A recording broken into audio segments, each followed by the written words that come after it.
नमस्कार.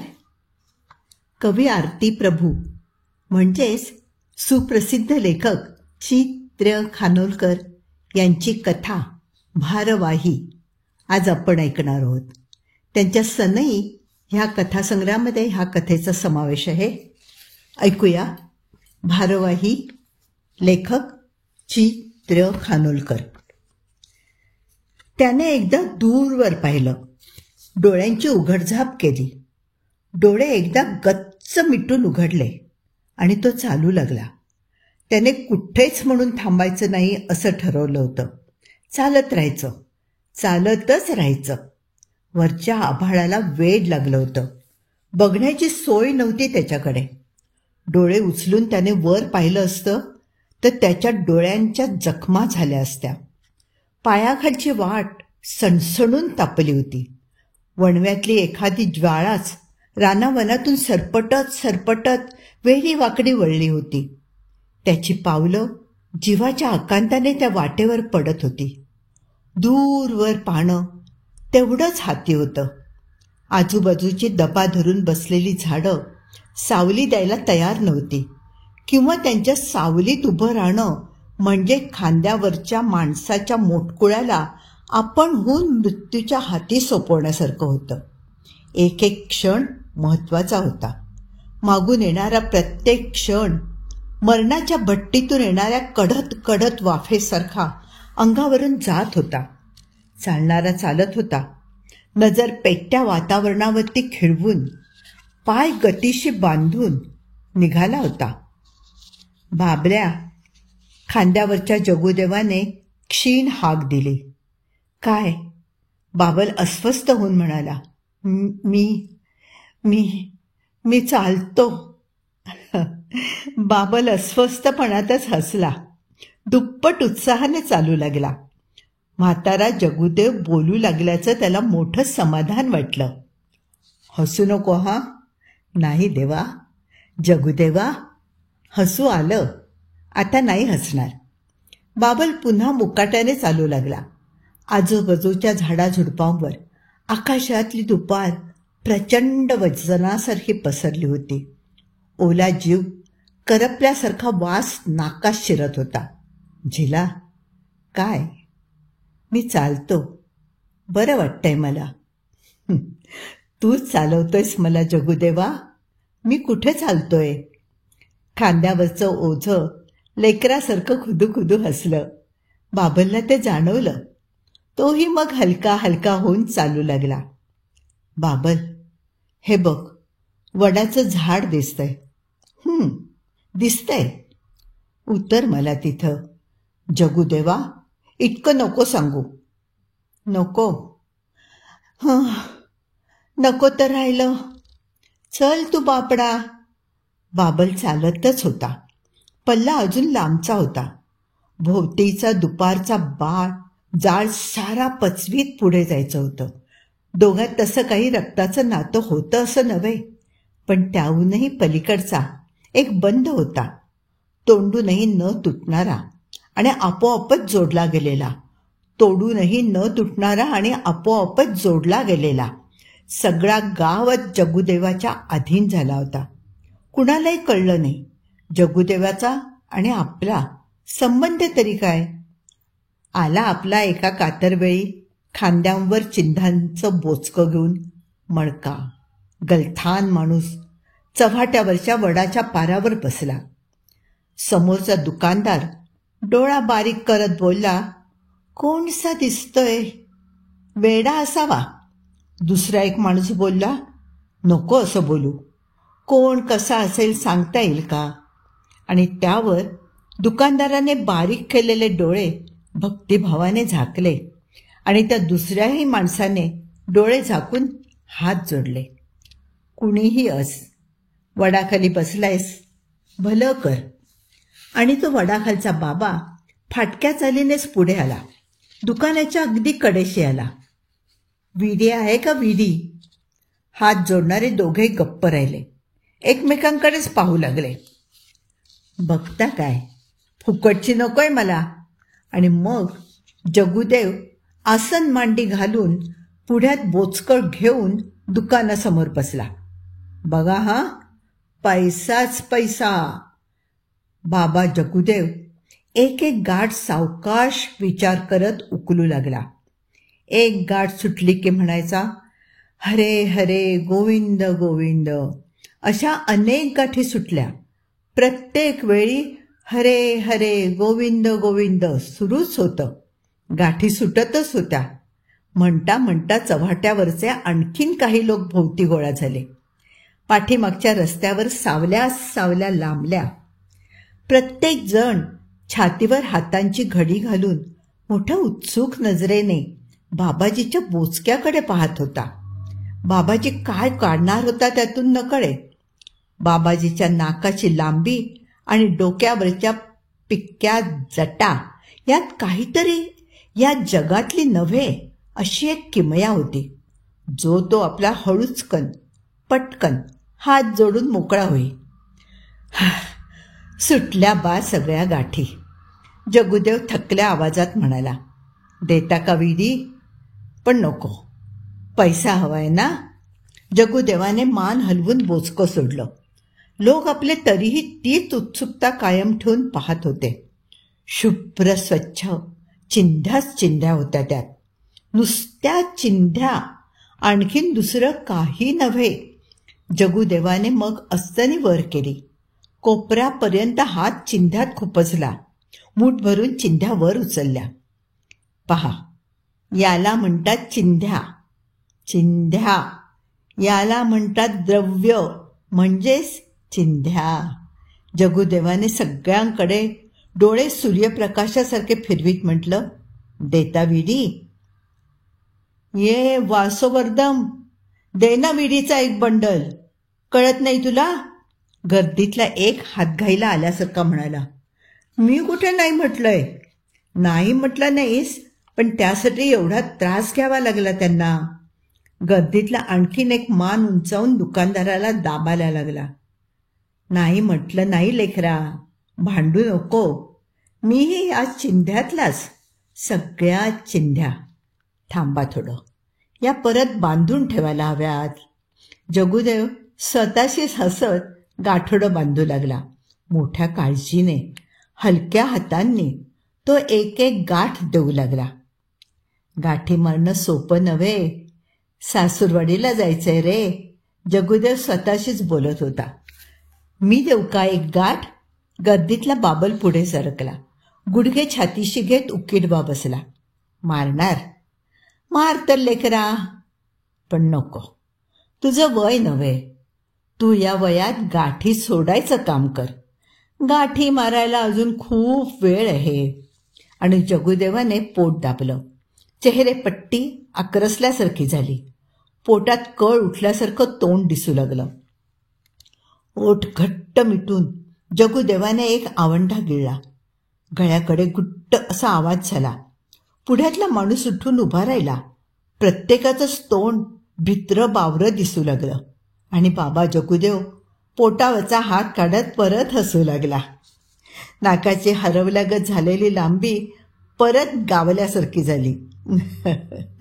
चिंधी रे चिंधी, चिंधी. गाठोडे उचलत जगदेव म्हणाला, सासूरवाडीला जायचंय ना, सासूरवाडीला.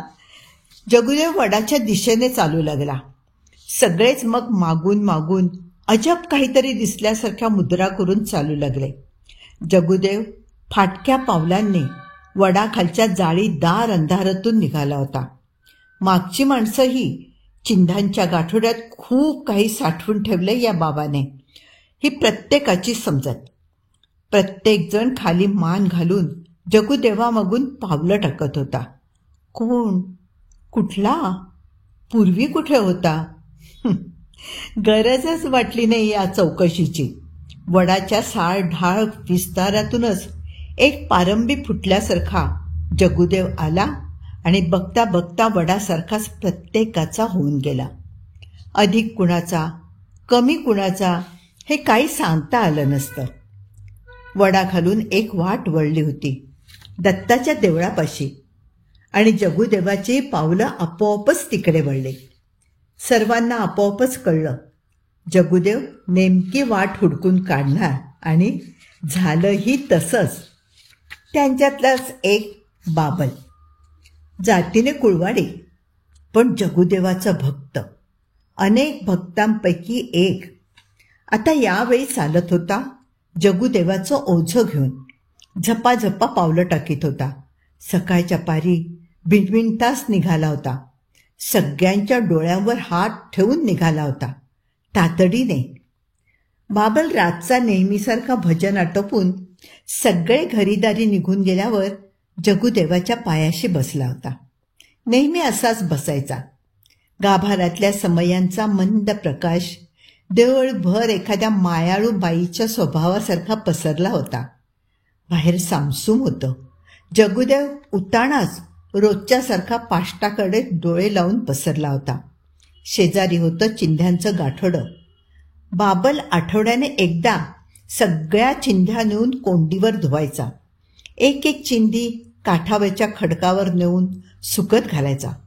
मग सगळ्या चिंध्या गोळा करून गाठोड्यात भरायचा. हरे हरे गोविंद गोविंद पुटपुटत देवळात यायचा. गाठोड्यावर हात टाकीत, हाताने गाठोडे थोपटीत जगुदेव म्हणाला, बाबल्या. बाबल पाय चेपीत होता. जगुदेव हाक मारतोय हे त्याच्यात ध्यानीही आलं नाही. तो जगुदेवाचे पाय चेपण्यात दंग होऊन गेला होता. जगुदेवाचा डोळा लागेपर्यंत हे असंच चालणार होतं, असंच चालायचं. बाबल्या.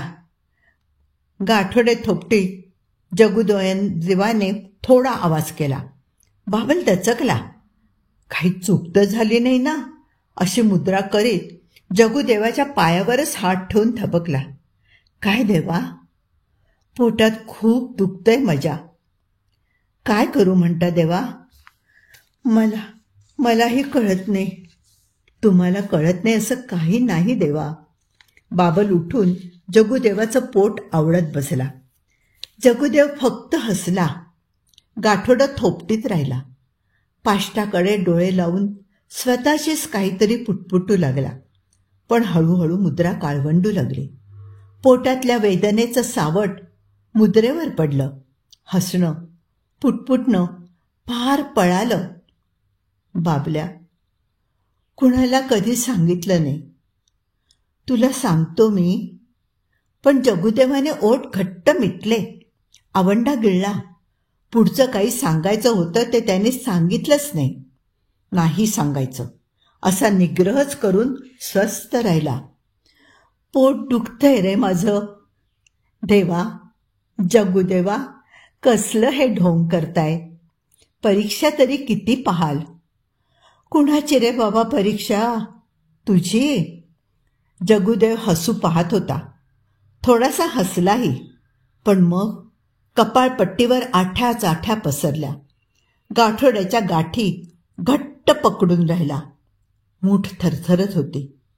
पोटात सुया टोचत होत्या. मानेवर घामाचे थेंब दरदरत होते. बाबल पोट हळुवारपणे आवडीत होता. हरे हरे गोविंद गोविंद हरे हरे. बाबल्या मग्न होऊन गुणगुणत होता. त्याची खात्री पटली होती. जगुदेव ढोंग करतोय, परीक्षा पाहतोय. देव माणसाला देहाच्या व्याधी कुठल्या? उगाच काही दुखतं असं दाखवतात झालं. त्यांच्या ध्यानी मनी असतं वेगळंच. सेवा करून घ्यायची मनातून. घे देवा, सेवा घे. हा देह पावन करून टाक. आजवर गांजलो होतो. पोरे टोरे दैवाने गिळली. बायको कण्यातून वाकून घरी कणत पडली. हल्ली हल्ली आराम वाटतोय तिला सुद्धा. जगुदेवाची कृपा. पण देव माणसंही बेटी लबाड असतात. ढोंग करतात, कसोटी पाहतात. त्यांना मुळी आमची मनं कळतच नाही. निदान तसं दाखवतात तरी. बाबलचे हात जगुदेवाच्या पोटावरून भक्तिभावाने फुलून फिरत होते, दाबले जात होते. जगुदेवाचं तोंड काळं ठिक्कर पडल्यासारखं झालं होतं. दुःख, वेदना कोंडून ठेवण्याची आटापीट चालली होती. बाबल्या सोसत नाही रे मला. जगुदेव डोकीवर हात ठेवून म्हणाला.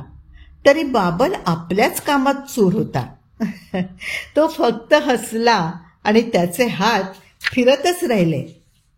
देवा, खरोखरच दुखतंय का?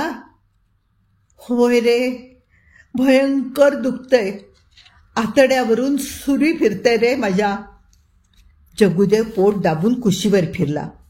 ओठावरून जीभ फिरवत राहिला, पण ओठ ओले होतच नव्हते. बाबलला आता थोडं पटू लागलं. देहाची वळवळ पाहून त्याचं मन द्रवू लागलं. जगुदेवाला खरोखरच काहीतरी होतंय याचा अंदाज येऊ लागला. देवा, काय करू मी? बाबलने मोठ्या कळवळ्याने विचारलं आणि देवाच्या पायांकडे कसली तरी हालचाल झाली म्हणून त्याने खाली पाहिलं. रुक्मिणी पायाशी नेहमीसारखी उभी होती. म्हणजे आता 2 वाजायला आले तर, बाबल मनातच पुटपुटला. त्याने मान झटकल्यासारखी केली. देह विक्रय करून मग इथे येते. बाजार आटोपून सगळे लोक गेले की इथे येते. पापाचे पैसे जगुदेवाच्या पायापाशी ठेवते. पायांना हात लावते आणि नमस्कार करून निघून जाते. अवदसा. बाबल अगदी रोजच्या सारखा वैतागून गेला. त्याला त्या बाईचा अगदी संताप यायचा. जगुदेवाला त्याने खूप वेळा याबद्दल सांगितलं होतं. ही देह विक्रय करणारी बाई इथे का येते? देह विकून आलेल्या पैशातला पैसा इथे तुमच्या पायापाशी ठेवते. पाय विटाळून टाकते ही. यावर जगुदेव शांतपणे म्हणाला होता, कसलं पाप? पैसा म्हणजे चिंधी जळते की नाही? जळते. जळल्यावर रे काय? धूर आणि राख. पैसा पापी नव्हे, रुक्मिणीही पापी नव्हे. अरे, आंघोळ करायला येते ती इथे. आंघोळ? हो, आंघोळ. तिला वाटत असेल तसं. माझे पाय मुळीच विटाळत नाही. तिचा देह जसा त्या विक्रयाने विटाळत नाही, तसेच हे माझे पायही तिच्या स्पर्शाने विटाळत नाहीत. यानंतर जगुदेव घुम्यासारखा गप्प राहिला होता. नुसता बसून राहिला होता. त्याने पायाकडचे पैसे उचलून उशीखाली ठेवले होते आणि बाबल बापड्यासारखा दोन्ही गालांवर हात मारून नमस्कार करत राहिला होता. पण त्याचा त्या बाईवरचा रोष काही कमी झाला नाही. पण याबाबत त्याने पुन्हा म्हणून जगुदेवाला काही विचारलं नाही. ती बाई आपली येतच राहिली. पायापाशी पैसे ठेवून नमस्कार करून जाऊ लागली. तिचा नेम कधीच चुकला नाही. बाबल मात्र ती आली म्हणजे दाताखाली जीभ रगडून खाली तोंड करून राहायचा. रुक्मिणी नमस्कार करून गेली की जगुदेवाचे पाय धोतराच्या सोग्याने हळुवारपणे पुसून काढायचा. हरे हरे गोविंद गोविंद पुटपुटायचा. आताही त्याने तिरस्काराने मान झटकली, पण जगुदेवाच्या देहाचा तो केविलवाणा आकांत त्याच्याने पाहवत नव्हता. जगुदेवाच्या अंगाच्या वळकांड्या वाढल्या होता. आता तो कणायलाही लागला होता. काय होतंय? नम्रपणे वाकून रुक्मिणीने विचारलं आणि तिचे शब्द कानात पडताच जगुदेव कणायचा थांबला. उताणा झाला. पाष्टाकडे पाहत राहिला. गळ्यावरच्या निळसर शिरा तटतटून फुगून राहिल्या होत्या. जगुदेवाने ओठ घट्ट मिटले. तो आवंढे गिळीत राहिला. काय होतंय? रुक्मिणीने पदर नीट करत परत एकदा चौकशी केली. बाबल बोललाच नाही. त्याने फक्त मान वळवली. काही होत नाहीये मला. हे बघ, एक काम आहे तुझ्याकडे. जगुदेव मोठ्या कष्टाने बोलत होता. जरा इथे उशीकडे ये. रुक्मिणी हलक्या पावलांनी जगुदेवाच्या उशीकडे थोडं अंतर राखून उभी राहिली. बैस. जगुदेवाने हात गाठोड्यावर ठेवून आज्ञा केली. रुक्मिणी मान खाली घालून बसली. हे बघ, हे गाठोडं आहे ना, हे घेऊन जा. चिंध्या नीट व्हायच्या. कशा राखल्यात मी, पाहिल्यायस कधी? रुक्मिणीने मानेनेच नाही म्हटलं. ती मान काही वर करत नव्हती. नुसती गप्प बसून होती. घरी गेल्यावर सोडून पहा. चिंध्या धूत राहा. नीट वाळवून परत गाठोडं बांधून ठेव. सारखा हाच उद्योग करीत राहा. जा जा, सुखी होशील, जा. रुक्मिणीने उत्तर काहीच दिलं नाही. तिने गाठोडं उचललं, पदराखाली एखाद्या अर्भकासारखं लपवलं आणि जड पावलांनी निघून गेली. बाबल नुसता मनातून चवताळून गेला होता. गाठोडं शेवटी तिला, चिंध्या धुतल्या मी, नीट जपल्या मी, आणि त्याची मालकीण ही बाजार बसवी. देवा, खासा न्याय आहे. पण मनच्या संतापाला वाचा फुटली नाही. रुक्मिणी गेल्यावर जगुदेवाचं कण्हं परत सुरू झालं. अंगाला आळोखे पिळोखे देऊ लागला. पण यावेळेला मात्र बाबलला त्याची पोटदुखी खरीच वाटली. रुक्मिणीने देहाचे हाल पाहू नयेत म्हणून त्याने सारं आवरलं होतं, इतकंच. पण गाठोडं मात्र तिला लाभू द्यायचं नाही. चोरून आणेन, समुद्रात फेकून देईन, पण त्या सटवीला मात्र लाभू देणार नाही. बाबल परत जगुदेवाचं पोट आवळू लागला. बाबल्या, चल, मला घेऊन चल. कुठं? इस्पितळात. थांबा देवा, मी गावाला सांगतो, गाडी घोडं करूया. नको नको नको, कृपा कर लेकरा, एवढं नको. लोक हसतील, मला थुंकतील या जगुदेवावर. नको नको नको. जगुदेवाने बोलता बोलता जमिनीला पोट टेकलं. जमिनीचा घास घेत राहिला. बाबलला काय करावं सुचेना. जगुदेव अगदी सपाट होऊन गेला होता. बाबल ढोपरांभोवती हात घालून बसून राहिला. गोविंद गोविंद हरे हरे, गोविंद गोविंद हरे हरे जप करू लागला. थोड्या वेळाने गाभाऱ्यातली समयी विसरली आणि सगळ्या देऊळभर काळोख पसरला. जगुदेवाने एखाद्या जीवाणूसारखी डोकी उचलली. बाबल्या, उचल, मला उचल, इस्पितळात ने. लोक उठायच्या आत उचल मला. ही विटंबना दिसायला नको त्यांना. बाबल्या, बाबल्या, पाया पडतो तुझ्या, उचल, उचल मला. बाबलचे डोळे डबडबून आले. देव माणसाचा तो आकांत त्याला बघवला नाही. त्याने काळोखातच काचा कसला आणि जगुदेवाची मुटकुळी उचलली. कुठेतरी दूरवर कोंबडा आरवला. बाबल्या, पळ बाबा, पळ. जगुदेवाने बाबलच्या खांद्याभोवती हात टाकले आणि बाबल हरे हरे गोविंद गोविंद म्हणत देवळाबाहेर पडला. 30-40 मैल जमीन तुडवून शहराच्या इस्पितळात जायचं होतं. पल्ला लांबचा होता, तोडणं भाग होतं. सगळी श्रद्धा पायात ठेवून बाबल चालू लागला. जगुदेव पाठीवर कणत होता. मध्येच थोडा डोळे पाडून गरिबासारखा राहायचा. बाबल हरे हरे गोविंद गोविंद म्हणत म्हणत चालतच होता. दुपार थोडी उतरू लागली होती. डोळ्यासमोरची तीव्र लखाकी सह्य होऊ लागली.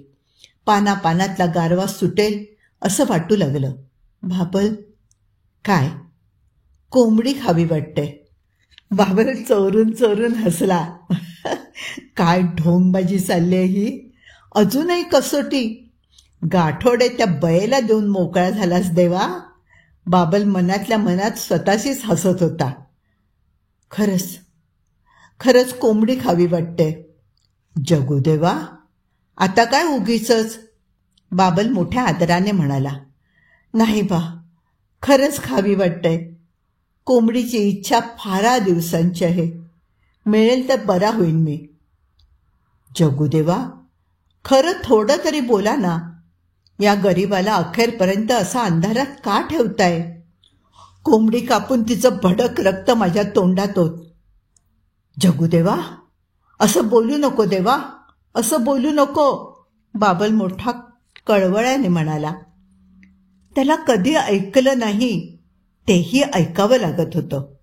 कोंबडीचं ऊन ऊन रक्त मागणारा जगुदेव त्याला डोळ्यासमोर उभाच करता येईना. त्याच्या तंगड्या कापू लागल्या. चालायचं तर खूप होतं. तंगड्यातला जोर ओसरत होता. कशाच्या बळावर चालायचं?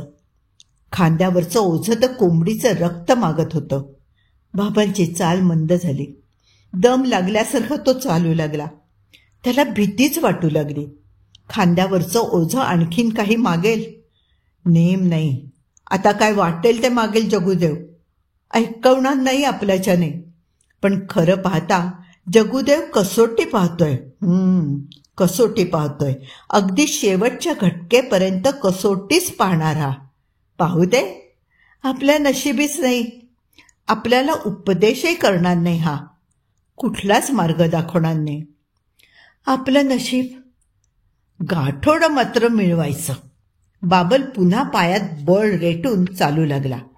खांद्यावरचं ओझं निश्चित पडलं होतं. उन्हाचा लखलखाट मंदावला होता. पानं मोकळेपणाने सळसळत होती. बाबल. खांद्यावरून हाक आली. बाबल दचकलाच. पायातलं त्राण परत ओसरलं. पोटऱ्या लुळ्या पडू लागल्या. कोंबडी ओरडते रे कुठेतरी. मटणाचा वास येतोय लेकरा. शेवटची इच्छा. शेवटची इच्छा. बाबल वाकल्यासारखा चालू लागला. पाय पुढे पडेतनासे झाले. तरीही देहाचा भार रेटीत राहिला. इस्पितळ जवळ येत होतं. आणखीन 10-12 मैल उरले होते. बाबलने पुढची वाट दिसेना म्हणून मनगटाने ओल्या पापण्या पुसल्या. खांद्यावरची विलक्षण मागणी त्याला पुरी करता येणार नव्हती आणि आली असती तरी तो ती पुरवणारही नव्हता. देवाच्या तोंडात कोंबडी घालायची. कसोटीची तर हीच वेळ होती. पण ती मागणी ऐकून मात्र त्याचा गळा सारखा भरून येत होता. विहीर दिसतंय समोर. जगूदेवाने थकल्या खोल गेलेल्या आवाजात चौकशीत केली. हो दिसते खरी. उतर मला तिथं. तिथे कोंबडी मिळेल. जगूदेवा नको रे. नको असलं काही बोलू. नको म्हणतोस. नको. बरं नाही बोलत. आता पोटात कसं आहे. खांद्यावरचं ओझं बोलायला तयार नव्हतं. जगूदेवाने तोंडाला मिठीच घालून घेतली. हट्ट पांघरून राहिला. बाबल परत पाय मजबूतीने पुढे टाकू लागला. विहीर आली. उतर मला. उतरू म्हणता. हो हो उतर. जगूदेवाने हुकूमच केला. आवाजात दरडावणी होती. पण इस्पितळात पोचायला उशीर होईल. खड्ड्यात गेलं ते इस्पितळ. उतर म्हणतो ना उतर. जगूदेवाने घसा खरवडून म्हणाला. नेहमीचा शीतळ नरमाईचा गंभीर आवाज कुठल्या कुठे लुप्त झाला होता. पण पण पण नाही आणि काही नाही. मला उतर नाहीतर नरडं फोडीन मी तुझं. जगूदेव पिसाळत होता. खाली उतरण्यासाठी धडपडत होता.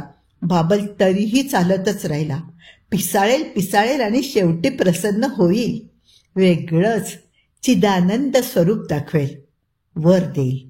निदान त्या सटवीला दिलेलं बोचकं तरी तुला घे म्हणून सांगेल. बाबलचं मनोराज्य चाललं होतं. त्याचा विश्वासच बसत नव्हता या सगळ्या गोष्टीवर. जगूदेव उगीच सगळं ढोंग करून फसवतोय. इस्पितळात घेऊन जा म्हणून सांगतोय. पोट दुखणं एक वेळ खरं मानलं तरी हे कोंबडी खाण्याचं खूळ का आठवावं याला. विहिरीचा आणि कोंबडीचा संबंध काय? सगळं या देवाचं नाटक चाललंय. याला मरण नाही. हा केवळ आपल्याला पारखून पाहतोय. बघ देवा बघ बघ पारखून. आणि पाहता पाहता विचार करता करता त्याच्या मानेभोवती नखे खुपसली गेली. जगूदेवाने सगळी ताकद हातात आणून त्याच्या मानेभोवती पकड घातली होती. उतर उतर.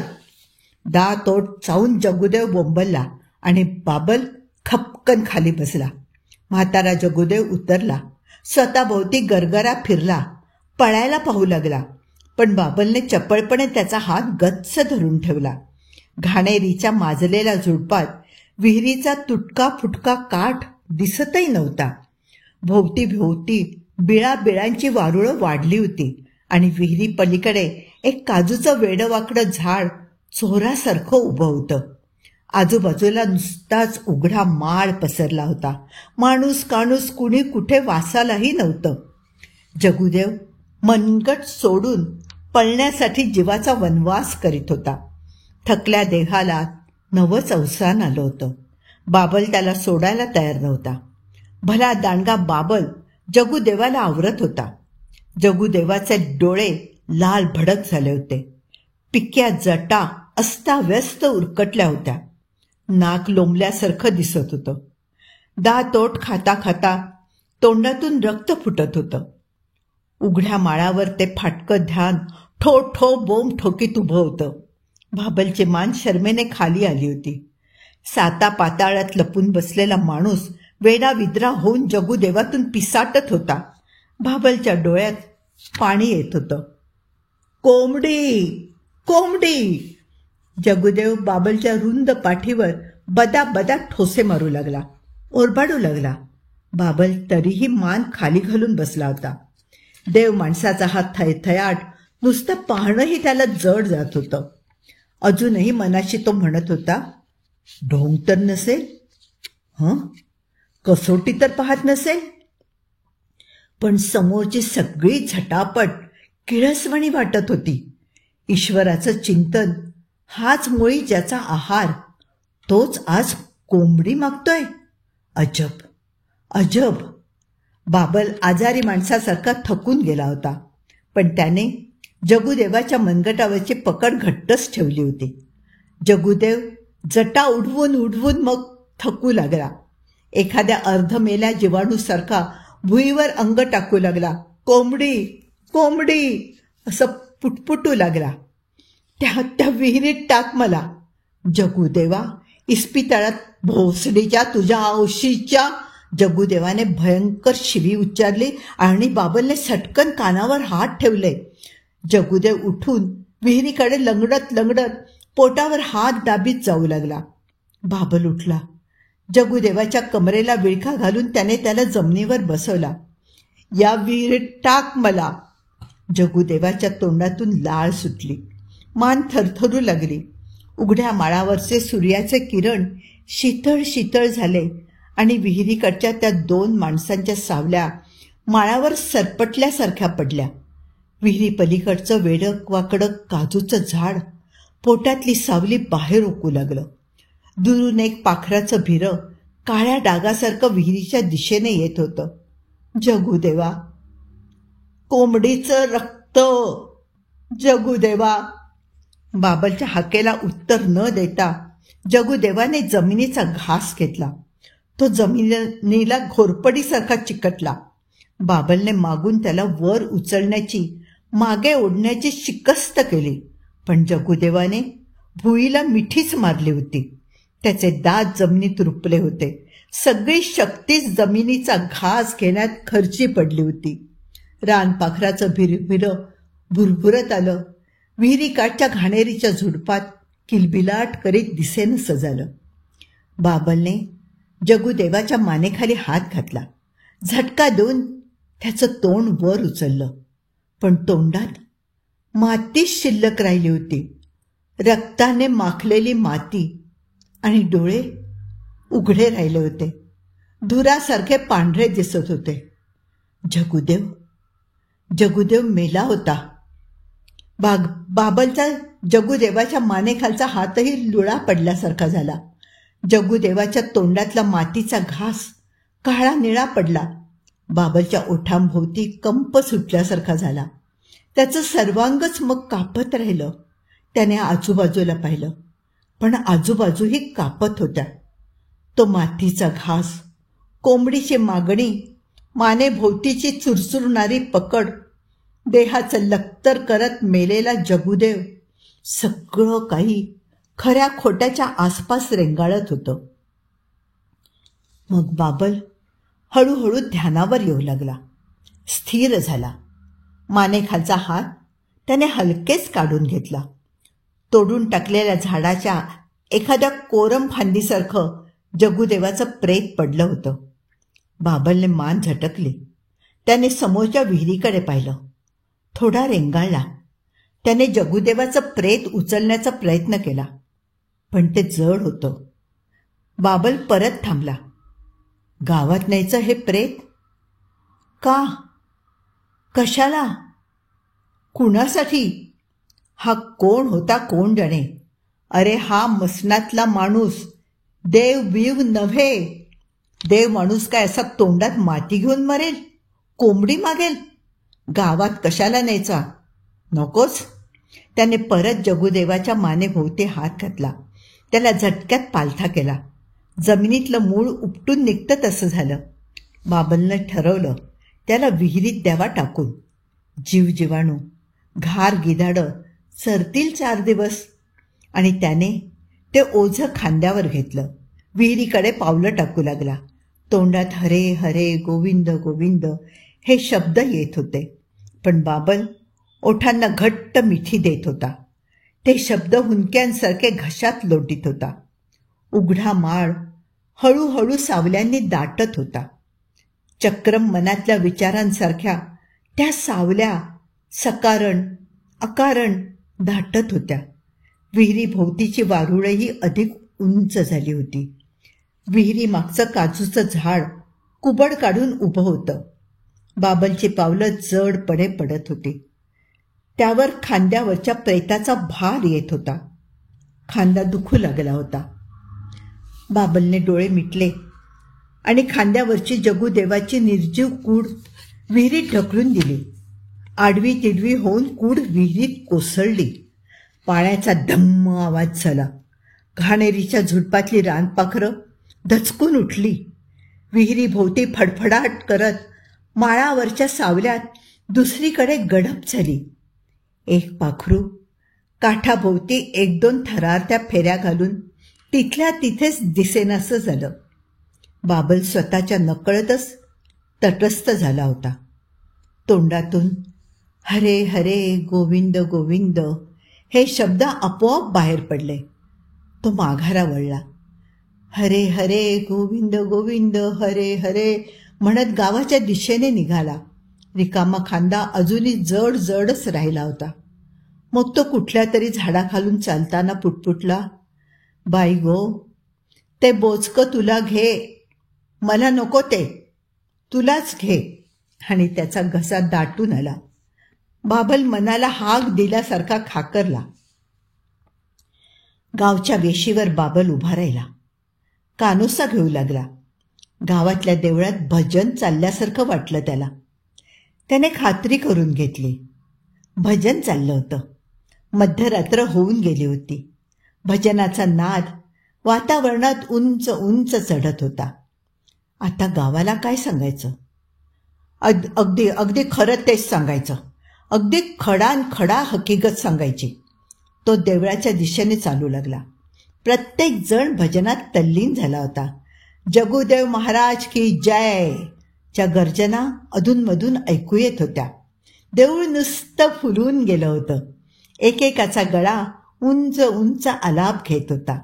भजनाचा ताल नाद वाढला. प्रत्येक जण शहारत होता. पंचेंद्रिय तल्लीन झाली होती. एखादा मध्येच तटस्थ व्हायचा, वर हात करून टाळ कुटायचा आणि मग जगुदेव महाराज हो म्हणून जमिनीवर गडबडा लोळण घ्यायचा, साष्टांग दंडवत घालायचा आणि मग पुनरपी भजनात उभा राहायचा. रुक्मिणीही एका खांबाआड डोकीवर पदर घेऊन उभी होती. डोळे जमिनीवर लागले होते. पुटपुटत होती, गोविंद गोविंद हरे हरे गोविंद गोविंद हरे हरे. बाबल देवळाबाहेरच्या चाफ्याच्या झाडाकडे उभा होता. भजनाचा ताल आपोआप त्याने धरला होता. हलक्या हलक्या टाळ्या वाजवित होता. देवळात सगळा गाव फुलून आला होता. बाबल मनाशी हुरहुरत होता. खांदा अजूनही प्रेता इतकाच जड वाटत होता. मग त्याला झाडाखाली उभं राहावलं नाही. तो गर्दीत भजनात आला आणि लोक एकदम स्तब्ध झाले. बाबल भोवती गावाचा गराडा पडला. जो तो जगुदेवाचं कुशल विचारून बाबलच्या पाया पडू लागला. बाबलला सगळं खरं सांगायचं होतं, पण तो नकळत बोलू लागला. पहाटेचा उठला, खांद्यावर बसला, म्हणाला, बाबल्या चल. मी विचारलं, कुठं? त्यावर म्हणाला, हे तुला कशाला? मी चालू लागलो. देवांच्या माळावर पोचलो तर खांदा हलका वाटला. जगुदेव सदैव वैकुंठाला गेला होता. सदेह. मी वर तोंड करून टाहो फोडला आणि बाबलने खरंच टाहो फोडला. जगूदेवा रे जगूदेवा. त्याच्या टाहोने सारं देऊळ दणाणून गेलं. लोकांच्या अंगावर रोमांच उभे राहिले. लोकांनी बाबलच्या पायावर डोकं ठेवलं. सगळे स्तब्ध झाले होते. बाबल तटस्थ उभा होता. डोळ्यातून घळघळा अश्रू सुटले होते. खांदा अजून जड होता. खांबा आड रुक्मिणी मान खाली घालून उभी होती. हळुवारपणे पुटपुटत होती, गोविंद गोविंद हरे हरे, गोविंद गोविंद हरे हरे. बाबल भोवती गावाने कडच घातलं होतं. रुक्मिणीला पुढे सरकायचं होतं, काही विचारायचं होतं, पण जायचं कसं? लोक काय म्हणतील? देतील का ते मला जवळ जायला? रुक्मिणीला विचारायचं होतं, जगूदेवांनी काही निरोप दिलाय का? मनातून अगदी विचारावं वाटत होतं, पण पावलं खांबा आडून पुढे सरकत नव्हती. थोडी फट सापडताच रुक्मिणी पुढे सरकली. बाबलच्या अगदी मागे जाऊन उभी राहिली. बाबलने आपणहून मागे वळून पाहिलं. तेव्हा तिने हळूच पदर डोकीवर ओढून विचारलं, माझ्यासाठी काही? हो, निरोप आहे. काय सांगितलं त्यांनी? गाठोडं समुद्रात सोडायला. रुक्मिणीने फक्त होकाराची मान हलवली आणि हलक्या पावलांनी गर्दीत कुठेतरी ती दिसेनाशी झाली. कथा इथे संपली आहे. खानोलकरांच्या कथेमध्ये कोकणचा निसर्ग आणि त्यातील घनदाट गूढ उत्कटतेने व्यक्त होतं. कोण हा जगूदेव? काय असतो ह्याचा लपवून ठेवलेला इतिहास? साधा सरळ अश्राप बाबल, त्याला सगळं कळून सुद्धा तो शेवटी गावकऱ्यांच्या समोर जगूदेवाची इज्जत राखतो. अशा गूढतेच्या डोहात अनेक भोवरे उमटवून खानोलकरांची कथा संपते. पुन्हा भेटूया नव्या कथेसह.